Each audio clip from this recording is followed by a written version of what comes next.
You're listening to Brilliant Breakthroughs, episode number 22 with Magie, Mongan and Jake Nawrocki.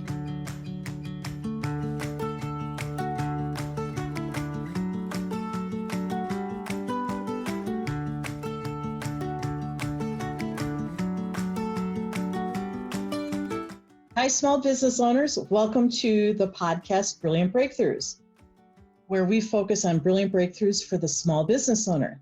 This is also the name of the #1 Amazon best-selling book for small business owners and entrepreneurs. You can find on Amazon in written book form and as an ebook as well. Just so you know which one it is on Amazon, it's titled Brilliant Breakthroughs for the Small Business Owner.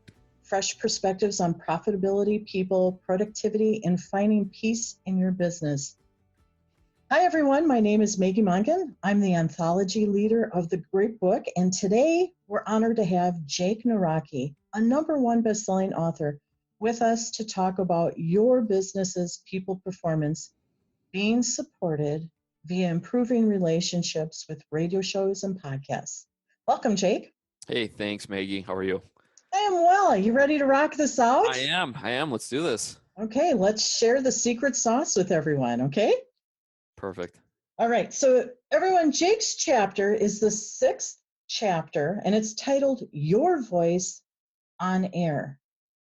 And Jake, you covered a lot of ground in your chapter, while at the same time really only scratching the surface on the challenges small business owners do have when it comes to relationship building, and sometimes they're hesitant about stepping into the podcasting world. Do you see that out there? Yeah, that's one of the biggest barriers. As we know, as business individuals, we're always looking for new strategic ways to expand our brand, to expand our message, to get our voice out there. And for me personally, of course, this is in my wheelhouse, podcasting. So I'm going to be very pro podcast in this conversation here. But nonetheless, the truth is that if you want to get clear in your message, if you want to get good with your presentation skills, if you want to feel confident with your voice and let people know who you are personally, beyond just your business sense, truly a podcasting is a great way to get your everything out there.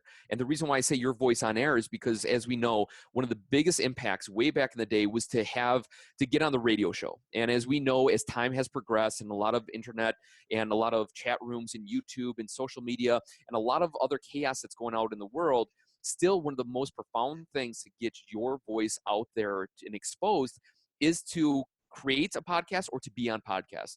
And so my chapter in particular is about creating a podcast for you. But of course, as the conversation goes on, I'm going to help you guys leverage getting on different podcasts to get your message out there to an already established podcast show. So with that being said, the question I get asked all the time is, why should I start a podcast show for my business? The number Yes. one, Yes. right? Everybody wants to know that. Exactly. The number one reason why you need to create a podcast for your business is because the amount of exposure that is out there.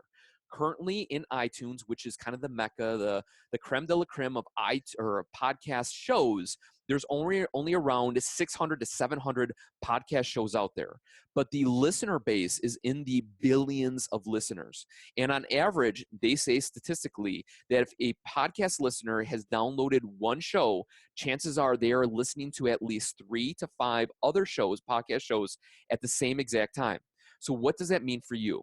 If, say, for example, you have a show about healthy cooking for kids, your show is going to be on iTunes. An individual is going to come across your show by typing in food, cooking, kids, whatever the keywords that they used. Your show is going to pop on up. They're going to download your show. They're going to listen to you for probably 1 or 2 episodes to see if they like your flavor, if they enjoy your cup of tea. And if they do, they're going to latch on to you and they're going to subscribe to you every single week. Now, also too, before you get all excited, they're also listening to other kid cooking shows.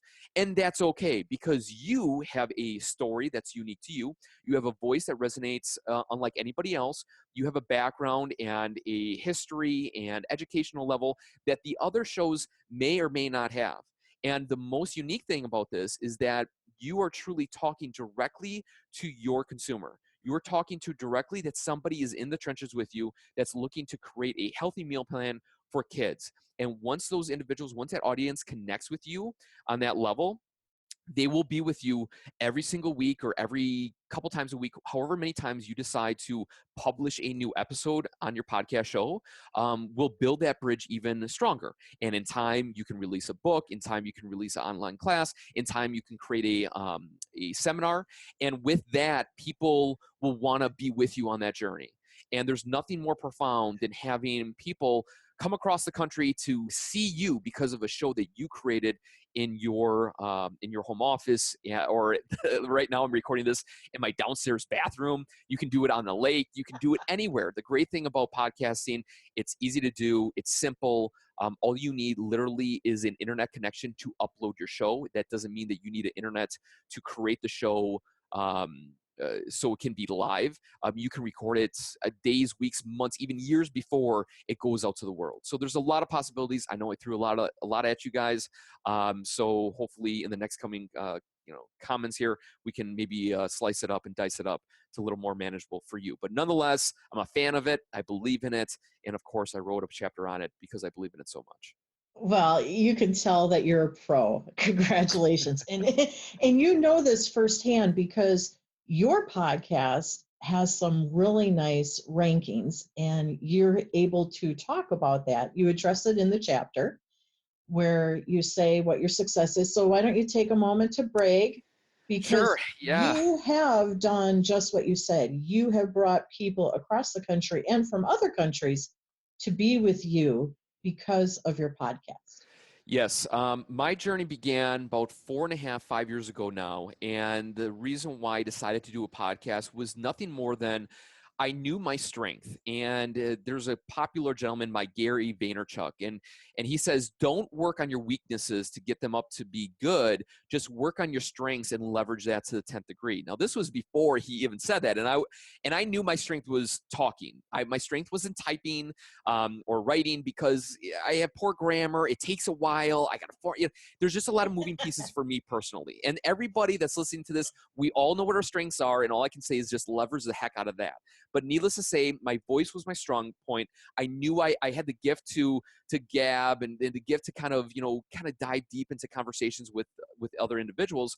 And so out of that, I realized, you know what, I'm going to try this podcasting thing. I created a business about personal development, goal setting, believing in yourself, all those kind of woo-woo, high energy kind of topics. And I moved that into a podcast. At the time, I was blogging. I did a couple of YouTube videos. But once I learned about podcasting, learned how easy it was and all the things I could do, I decided, why not me? I started a show. Since then, it's been downloaded 5 or 7, 8. I think I'm crossing the 8 million download mark. Per month, I'm getting 300,000+ different downloads from around the world. I'm in the top 2% of all podcasts on the iTunes store. Recently, I had a seminar here in Milwaukee, Wisconsin, in the core of the Midwest, and people flew in from 7, 8 different states and even from Canada. And I had a room filled with individuals that came across all different avenues and into Milwaukee for that 3-day or 2-day event. Next year, it's going to be a 3-day event, all because of me starting a podcast. Now, obviously, your business is completely different. You have different strategies and means of getting your voice out there, if it's just to sell a product or to provide a service, or if you're just a local dry cleaner and you want to create a impact locally. Podcasts can do that. But for me, I found great joy. I found great passion and something that I truly love. Like it's weird to say that I love to podcast, I tell my wife and it's like, she's like, I don't get it. Like why, you're talking into a microphone to nobody, I'm talking to an audience inside of a bathroom or my office or up north at our cottage on the water to nobody at the time. But I know that message is going to impact hundreds of thousands of people in the next weeks, months, years, whatever it may be. The great other part too, just like anything online, your story, your episode, your voice, it doesn't dissipate. It doesn't go out into the abyss. It never floats away. It's always stacked on top of your show, your brand, your identity, and it's there forever. And so there's a lot of great things that can come out of it. One of them being, you know, when people come to see you, but also too in the revenue sense, because the whole reason why we started business is not just to feel proud and to stand on the top of the mountain and say, I did it. The whole reason it is that there's another means, either to give back, to bring money in so we can donate more, or to give more, or to help people get on top of that mountain with you. So really, you got to really figure out what's your avenue. But at the end of the day, podcasting can I guess you can sprinkle so many seeds in different areas, and you can see those different areas grow, from financial to relationships to you know, bringing, lifting other people up, and of course, just donating your time and inspiring other people. There's a lot of power there. Bravo. You can tell you are a master at this. I've done it a couple times. Not your first rodeo? No. Okay, this is cool, because one of the things you mentioned early on was you were talking about the fact that there's only 600 to 700 podcast shows out on iTunes, which isn't a lot, actually. And yet the perception is there's an enormous amount of competition. And how can I, a small business owner, find my marketplace, my audience, and share with them, because everybody else is doing it? And you're really saying not so much, right? Yeah, that is true. Yeah, about 600 to 700,000 shows. Now, again, there's 1,000, shows. excuse me. Yeah, no problem. Yeah, 700. That would be pretty spectacular if there was 1 billion listeners. I'd be dominating it right now. Yeah. But no. But with that being said, that's a question that gets asked all the time, because as we know, you know, NBC News, ESPN, the big heavy hitters that are already doing TV are now flowing into the space. And there's 2 points to that. Number one, it's kind of scary and daunting, like, oh no, the big guys are coming in. But at the same time, though, it's kind of rewarding, because you can see the power shift. You can see that these big players with these huge, you know, mega $1 million corporations and advertising and all that stuff are coming into such a niche market of podcasting. And that's good for you and for me, because that shows that we're on something that works. And once you find that thing that works, obviously you're going to stay with it.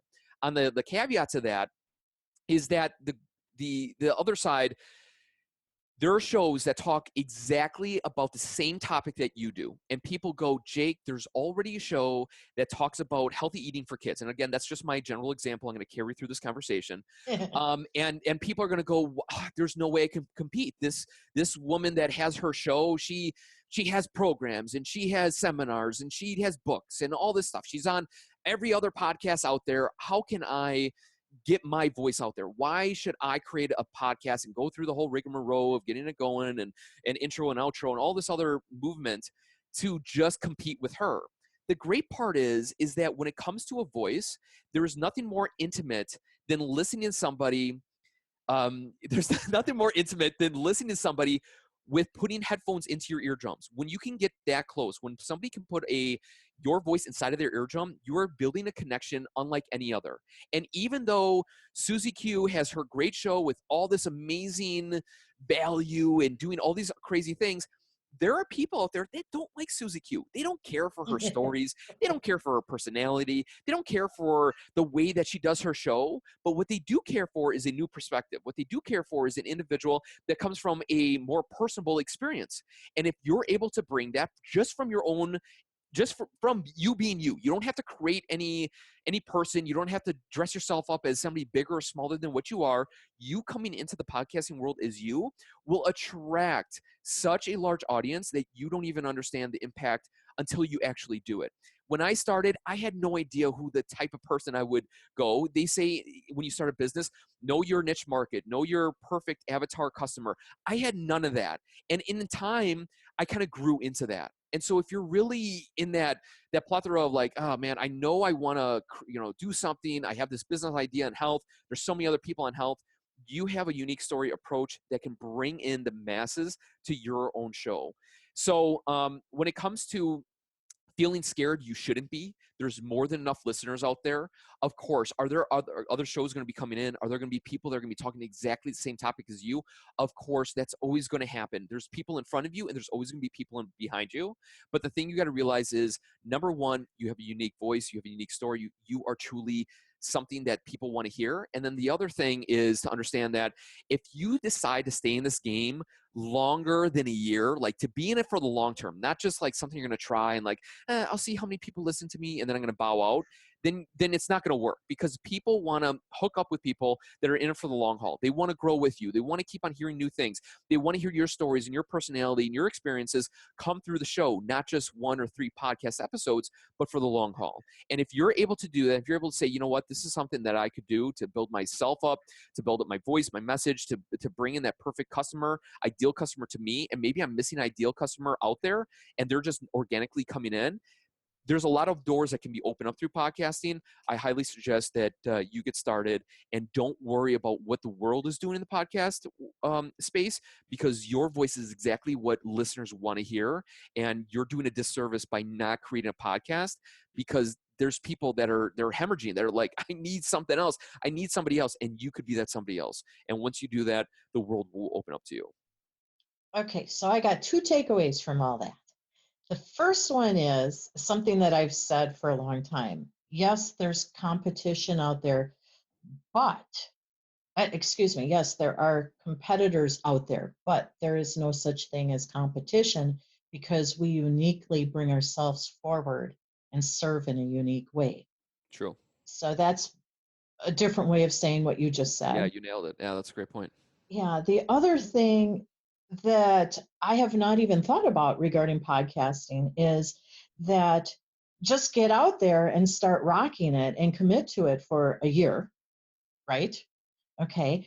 But in the process, it may help you zero in on who your ideal customer is, because they're naturally going to gravitate towards you. And then all of a sudden you get what you're really doing and who you're here to serve.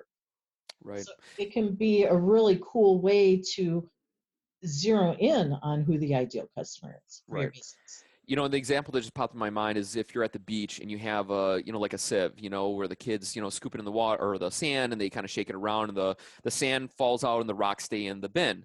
Well, there's 2 ways to look at it. You can go and dig and you can try to find that person and shake it out and try to keep looking for that perfect gem. Or you can hold the sieve and have ungodly amount of sand pour through that sieve, and you can just hold it. And in time, you will find that ideal customer or that person that resonates to you.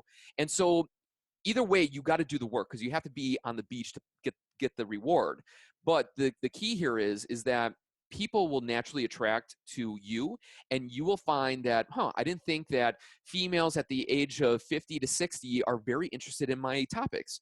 Okay, that's very interesting to me. So I'm going to change up my email marketing a little bit. I'm going to maybe do a couple of videos about, older generation, belief of starting a new business or whatever the case may be.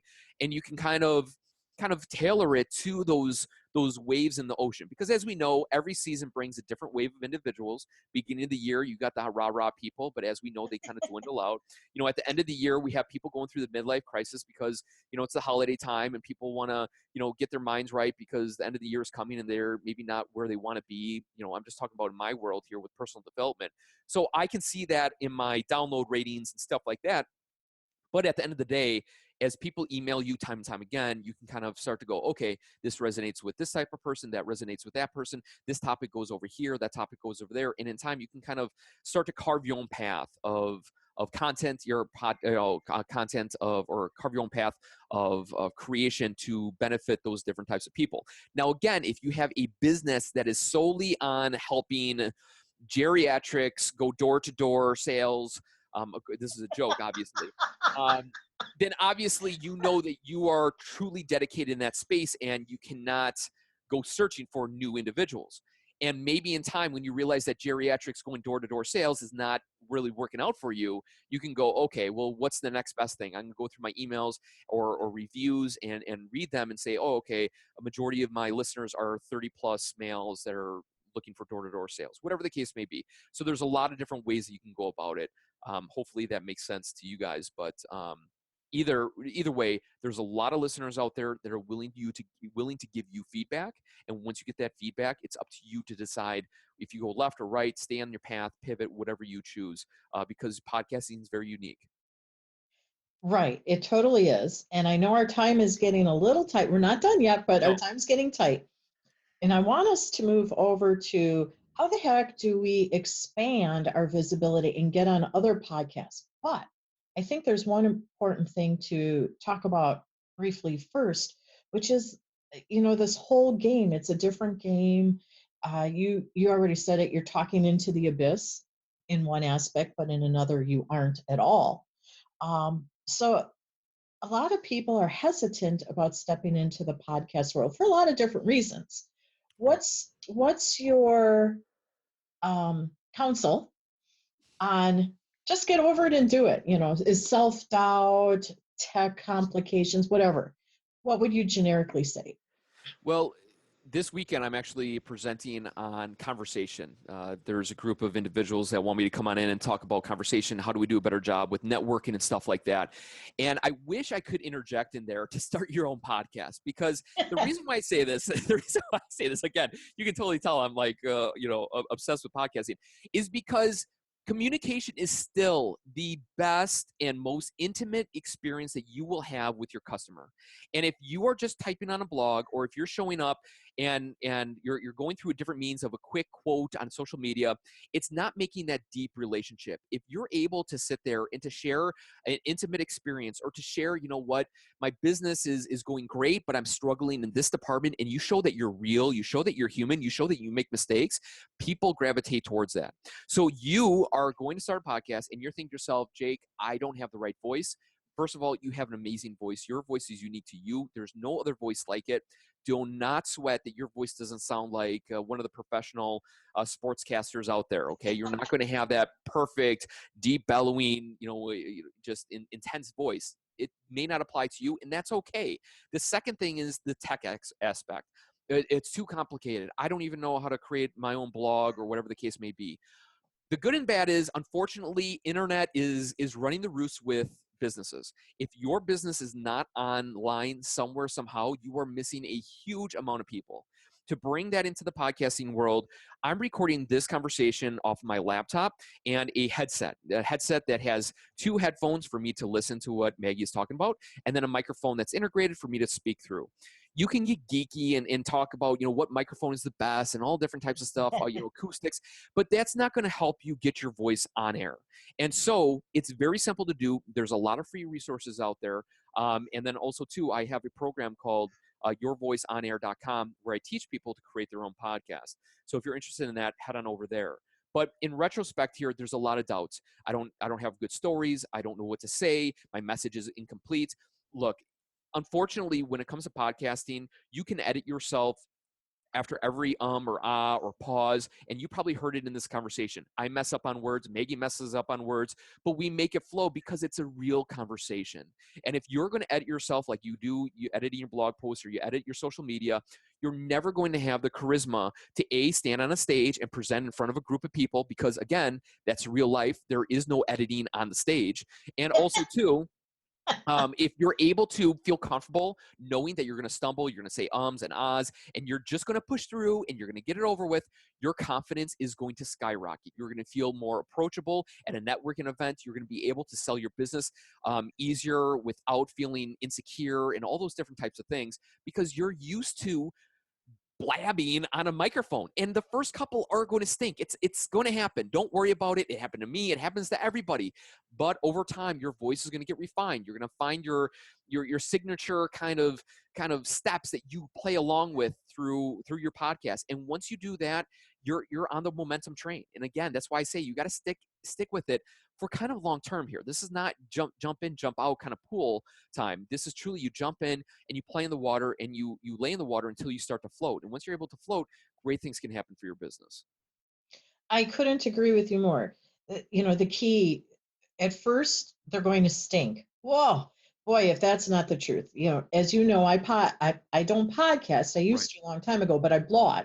And my first 30, rough. And I almost took them down, but I keep them there because I know they serve. Right. And I know that's part of your message too, of grow with your audience. Right. All right. So now that we have confidence to talk about, let's move that over to how do we take that confidence the fact that our message is so important that we need to get it out there. And how do we move that over to other podcasting shows? Sure. So obviously there's huge power in having your own show. The reason it is because you own it. You can bring on your own guests. You can talk about whatever topic or subject that you want that can serve your audience in particular. But for the individual that feels creating your own podcast is maybe a little too daunting, the other side of that coin is to get on a show that is already established. And the power behind that is because that individual has created a podcast and he or she already has an audience. And so by you going onto that show as a guest or an expert in whatever subject that you are in, can serve that audience that that gentleman or woman has already created. The positives there is obviously you can bring them onto your email list. You can provide them links to your product or book or whatever the case may be. But the biggest barrier to getting onto another person's show is just getting onto their show. And the reason why I say that is because you need to do some legwork. You need to pump yourself up. You got to bring your credentials. You got to do the whatever you can to make yourself seem likable, good enough for that individual's audience. The reason why I say this is because I own my own show. I've been doing it for the last 5 years. Like I said, I get emails every single day from authors and experts and influencers from all different shapes and sizes that want to come on my show to access my audience. The thing is, my audience is I hold them close to my heart. So the people that I bring onto my show, they must serve my audience, or else they're going to ruin it for me. If I talk about, my show is about personal development. If I bring somebody on about lawn care, you should cut your grass, that's not going to serve my audience. My audience is automatically going to think Jake has lost his marbles. He's gotten away from, what his message is, and I'm going to delete him, or I'm going to stop listening for a while, and then maybe they'll come back. So you need to make sure that your style, your expertise matches that show's audience. That's the first step. The second step is now building that bridge between you and that host. I have gotten all different types of ways people have contacted me through cell phone, through email, through social media, through physical mail. But the best is this. Number one is physical mail. If I get a physical letter from somebody saying, hey, I want to be on your show, I think I can serve you. Wow. First of all, how did you get my physical mailing address? And second of all, if you're going to go through that legwork, I will bring you on no matter what. But the other thing is to leverage kind of what we're doing here. I know you guys, the audience, can't see it, but a video back and forth. If you're able to record yourself with a video camera and say, hey, this is Jake. Jake, I love your show, Operation Self Reset. It's amazing. You bring a lot of great guests on that serve your audience. I want to give a second and share with you why I feel that I should be on your show. I wrote a book on A, B, C, and D, blah, blah, blah. If that individual is able to record them and talk to me like a person and have that conversation unedited, real, not some highlight reel of a speaking event, or not a highlight reel of your best blogs or anything like that, of a real conversation, A, I know that this person's legit. B, I know this person can handle talking in front of a camera, so I'm pretty sure they're going to sound awesome on a podcast. And then C, if they're going to send me, create the video, edit it a little bit, maybe put a intro and an outro on and send it to me, I'm going to bring them on. So to kind of thin this out here, if you're looking to build a bridge very quickly with a host of a podcast show, the best way is to create a video. It can be on YouTube. It could be a Zoom video. It could be off your phone. It doesn't really matter. It has to come from a real aspect, as in you. It can't be edited. It has to share your real attributes and the reason why you can benefit that audience. And once you do that, you're going to build that bridge quicker, and you're going to get a yes sooner than sending email after email after email. So hopefully that answers the question on how to get on other people's shows. Yeah. How to get in touch with them, how to position yourself as valuable for them. Yeah, the one thing I did not share is how do you get their email address? Because the question is, how do you reach out to them? On iTunes, if you go into the podcast area on the left side, when you click on a podcast show, it will show a box of their logo. Underneath it, it should share a website. And click on the website, and then once you're on their website, you should somehow get a contact page. And if it's not a physical email where you can bring into your Gmail account or anything like that, just ask, hey, I'd like to send a video. What would be the best way? And go about it that way. So there's a couple of ways to do it. But needless to say, you can find all the contact information on iTunes in the podcast store. Cool. I did not even know that. So you rock. Okay. This is probably like, now that we're on the show, we got the invitation to show up. What do we do? Well, Because first we of want to all, shine and we don't want to make our host look like a buffoon. totally. That's where I should have also added that in the conversation between you and the host, you should share with him 10 topics that you feel comfortable talking about. From there, that host will say, okay, we'll talk about self-belief and health. Okay, cool. So you know that it's going to be in those realms. The unique thing is that you're the expert and you're the quote unquote guest. The host is going to host the show. That person is just going to be asking leading questions. Hopefully you have some type of background or bearing or things to sit on that you can share with the audience that will be beneficial to them. So I'm not going to go into detail on how do you create that, because that's content creation, and you should already have a platform or business of some kind where you can offer great benefit to the audience. So with that being said, what's the next thing, or how do you get the audience to react to you? The way that you do that is during the course of the conversation, just like I did a couple of seconds ago. If you're interested in creating a podcast, go to my website, yourvoiceonair.com. The same you can do with your products, books, coaching, anything, or even your physical location of your store. You can say, hey, go see my store down on 76 in Layton, or go to my website, or you know what, because I'm on your show and I want to give more value to the customers, to your audience, go to this individually created website that you created. I'm maybe getting ahead of myself here, through ClickFunnels or something easy, where that audience can funnel into your world and you can provide them something of value. A downloadable PDF file, a free video or a free video series, maybe 2 chapters to your book for free, whatever it may be that you feel could provide value to that audience. Once you do that, they're going to listen. The audience will listen. They'll like your style. They'll like your approach. They'll go, I want to find out more information. And of course, I'd love to get free chapters, free coaching, free products or services, whatever. And they'll go to that website and or to your domain of your business. The last thing you want to share is your email address. Lot of irritation with sending out a personal email address, unless you have it. I'm going to give an example: jake@gmail.com or jake@ Operation Self Reset. That's my business. That sounds a little more professional. Too many times people don't have a business email address. And so if you go onto a very highly regarded show with an amazing audience and you say, hey, yeah, just send me, sexyjake@gmail.com, people are going to be like, all right, this guy is not professional. He provided great value, but the guy doesn't have his own email. I mean, how can you trust him, or how can you pay him for services or coaching if he's not well-rounded? So hopefully that gives you some insight. I got a little geeky on you there a little bit, but maybe listen it to again and see if it applies to you. But again, don't overcomplicate it. But if you really want to make an impact, you need to get that person's audience onto your email address or into your world. And the best way to do that is to provide value of some kind through an email or a website. The wisdom you just shared is phenomenal, especially when it comes to the email address, because that's branding as well, and it legitimizes you as a professional. Right. Rock on. Okay, keep sharing that message with everybody, because it still amazes me how many people have just blank at Gmail. Right. And you don't look like you're the real deal. So why would they invest time with you? Totally. Okay, we are just like really pushing the limits on our time here. So I have one last question for you. Okay. If there were a magic wand in your hand, you like that already, don't you? I love magic wands.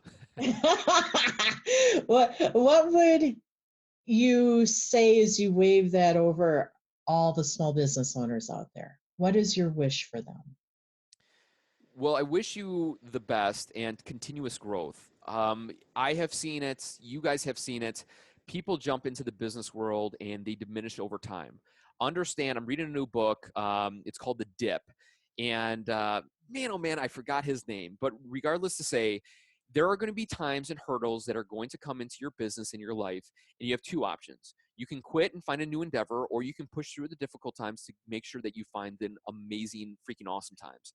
And so my magic wand amongst you guys is when hard times fall upon you and your business and you're exhausted and you're worn out and you're questioning why are you even doing it, all I hope is that that magic falls and sprinkles into your brain cells, and it gives you that oomph, and it gives you that positive energy and that belief that you can. Because the people that are at the top of the mountain, the Jeff Bezos, the Elon Musks, they went through the same stuff that you and I go through of misery and headache and heartache and wanting to quit and saying, forget it. The only reason why they're at the top is because they relentlessly never quit on their quest of building up their business. And the same with you. You have it within you. You have all the tools and resources. There's no better time than to continue than now. And I wish you the best. And that magic wand hopefully will sprinkle a bond upon your soul to give you that energy to keep on moving those tough times. Awesome. and you didn't say, and start a podcast. I did not. I did. I don't want to force feed that every single sentence. So. Okay. So thanks, Jake, for sharing the importance of why getting into a relationship with your marketplace via podcasting is very unique compared to other approaches. You rock. Because I don't think a lot of small business owners understand the power of the intimacy in podcasting. Wouldn't you say that? Totally, 100%. Yeah, you can get their message out in all sorts of ways, but this is a very intimate way to do it. So thank you for your time, Jake. Thanks, Maggie. Yeah, listeners, you can learn how to engage with #1 best-selling author Jake Nawrocki by reading Chapter 6 in the book, Brilliant Breakthroughs for the Small Business Owners. And gift your business's performance by accepting the invitation Jake has offered you at the bottom of his author's page at the end of his chapter. It's pretty cool, and you're going to want to check it out. Or by going to the app Brilliant Biz Book, I'll say that again, Brilliant Biz Book, you can click on the page Ask an Expert, and you'll see Jake's name. Type in your question, and he'll just go ahead and reply back to you. It's pretty simple and easy when you think about it. We're here to serve. So thanks for listening to Brilliant Breakthroughs podcast, where you can learn more about how to create more brilliant breakthroughs for your small business. Shine brightly until next week's episode.